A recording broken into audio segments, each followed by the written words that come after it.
আসসালামু আলাইকুম, সবাই কেমন আছো? চলে এলাম আরেকটি ভিডিও নিয়ে। তো এই তো দেখো, নুসরাতের বাবা সকাল সকাল বাজার করে এনেছে। তো সেই বাজারগুলোই আমি ঢেলে রাখছি, উম, আর ব্যাগ থেকে বের করে নিচ্ছি। তো এখানে সকাল সকাল বাজার এনেছে। এখন এখানে এনেছে হচ্ছে বেগুন, পটল, আর এরপর এনেছে এটা হচ্ছে আলু। আলুটাকে সাইডে রেখে দিলাম, এটা পরে আমি ঢেলে রাখবো। তারপর এনেছে এখানে হচ্ছে, এটা হলো পুঁই শাক। পুঁই শাক আমার খুব পছন্দের একটা শাক। আমি পুঁই শাক আর লাউ শাক খুব পছন্দ করি। তো যার কারণে পুঁই শাক এনেছে। আর এখানে এনেছে হচ্ছে এটা সম্ভবত ঢ্যাঁড়স, তারপর হচ্ছে করলা, এরপর মিষ্টি কুমড়া, পেঁয়াজ, আদা, রসুন। এই তো এগুলো এখন সব আমি বের করে রাখছি এক এক করে। তো আসলে মানে এখন গরমের সময়, যার কারণে সবাই মানে আগেই গিয়ে বাজার করে নেয়। কারণ রোদের মানে যত বেলা হবে রোদের তাপটাও তত বাড়বে। এই কারণে সকাল সকালই সবাই বাজার হাট করে নিয়ে আসে।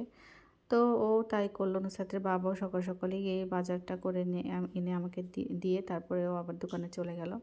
তো আমি এখন এই বাজারগুলো এখানে বের করছি, করে এগুলোকে এখন আমি সুন্দরভাবে যেটা যেখানে রাখা সেটা সেখানে রেখে দেব। তারপরে দুপুরের জন্য আবার রান্না করতে হবে। এদিকে সকালে ওদেরকে নাস্তা করে দিয়েছি, মানে নাস্তা করে দিয়েছিলাম। ওরা খেয়ে নুসরাত স্কুলে চলে গিয়েছিল আর ওর বাবার দোকানে গিয়েছিল। যার পর কিছুক্ষণ পর সে বাজার করে আবার বাসায় এনে দিয়ে গেল। তো এখানে অনেক দিন ধরে বলছে একটা হাঁস আনার কথা। তো আজকে সে হাঁস এনেছে, আর হাঁসটা একদম পরিষ্কার করে এনেছে। তাতে করে কি হয়েছে, আমার কষ্টটা কম হয়েছে। আমি হাঁসটাকে শুধু টুকরো করে কেটে নিয়ে ফ্রিজে রেখে দিয়েছিলাম।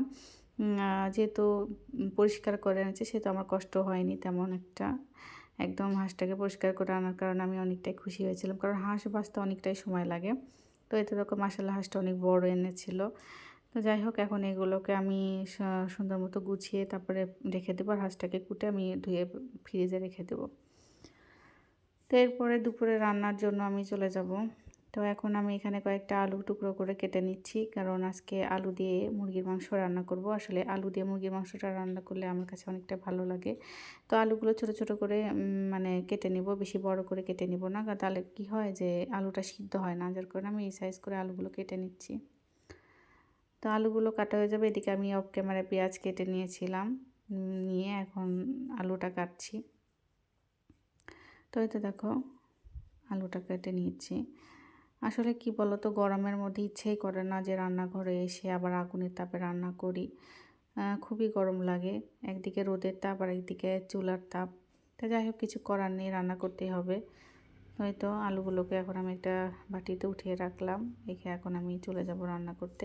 কড়াইয়ে তেল দিয়ে দেবো, এরপরে এর মধ্যে পেঁয়াজ কুচি দিয়ে দেবো। তো এর মাঝে বলে রাখি, যারা আমার আপুরা আছো এখন গরমের সময় রান্নাঘরে সব সময় যারা রান্না করো বা সংসারের কাজকর্ম করো, তারা অনেক ঘেমে যাও। তো ঘেমে ঘেমে যাওয়ার কারণে কি হয়, পানির ঘাটতিটা দেখা দেয়।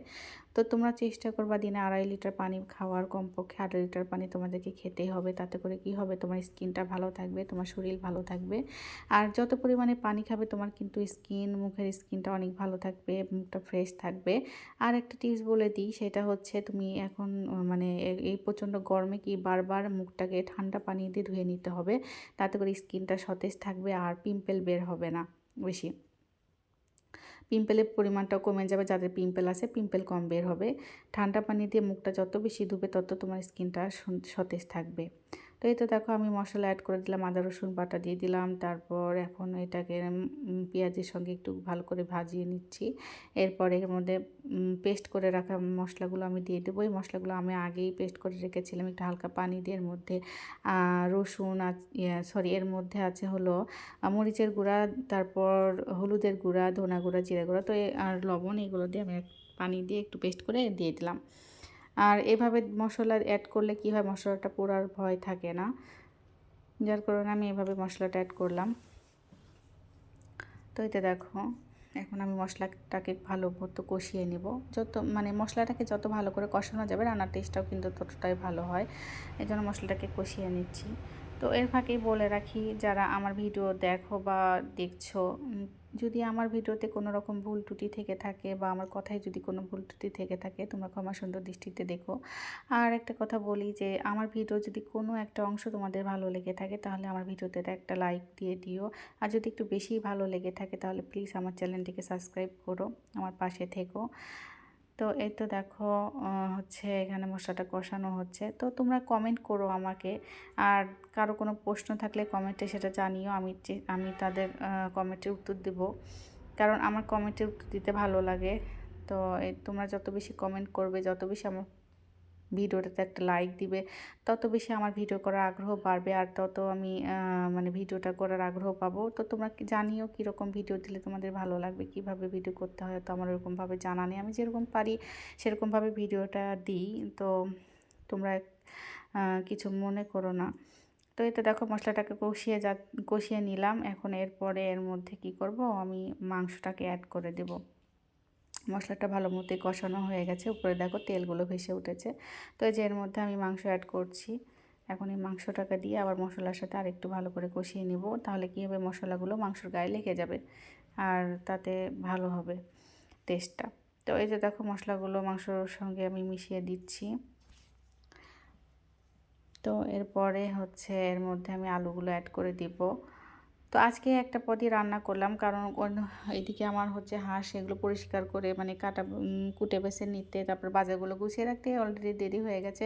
তো যার কারণে একটা তরকারি রান্না করছি, আর বেশি কিছু করতে পারবো না, কারণ অনেকটাই গরম লাগতেছে, আমার শরীরটাও বেশি একটা ভালো লাগছে না, মানে গরমের কারণে অস্থির লাগছে।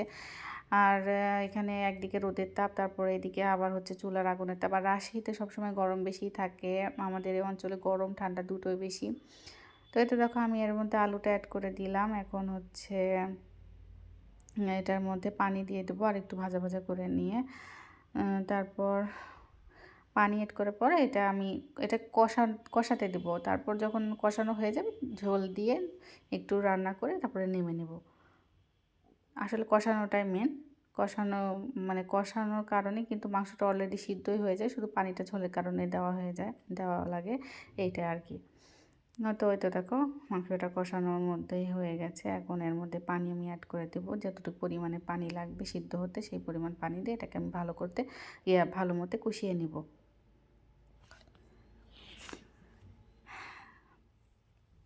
এই দেখো পরিমাণ মতো পানি দিয়ে দিচ্ছি। আর এই গরমের মধ্যে ফ্যান চালালেও ফ্যানের বাতাসটাও কেমন জানি গরম লাগে, একদমই ফ্যানের বাতাসটা গরম। তারপর যখন ট্যাপ ছাড়ি ট্যাপের পানিটাও গরম, মনে হয় যে গরম পানি কেউ দিচ্ছে, মানে এরকম মনে হয়। এত পরিমাণ পানি গরম থাকে যে পানি দিয়ে কোনো কাজই করা যায় না, আর মুখ হাত পায়ে দেওয়াও যায় না। তো আমি যার কারণে ফ্রিজে পানি রেখে দিই, সেটা মিক্স করে আমি বারবার মুখ ধুই, পানিটা ফ্রিজের পানি অ্যাড করে খাই, যেহেতু পানি প্রচুর গরম। তো এই যে ঢাকনা দিয়ে ঢেকে দিলাম, এখন অপেক্ষা করব রান্না হওয়ার। তরি মাছের রান্না হয়ে গেছে, এখন আমি এটাকে ঢেলে একটা বলে দিয়ে দিব। এই তো তারপর আমি এদিকে হচ্ছে বেসিনটা আজকে পরিষ্কার করে নেব, কারণ বেসিনটা একটু ময়লা হয়েছে, যেহেতু সাদা জিনিস একটু ময়লা হয় তাড়াতাড়ি। তো এই যে বেসিনটা পরিষ্কার করে নেব। বেসিনটা পরিষ্কার করা হয়ে গেলে আমি অফ ক্যামেরা গোসল করে নিয়েছিলাম, এরপর কাপড় দিয়ে দিলাম। তো আজকে এ পর্যন্তই, আল্লাহ হাফেজ।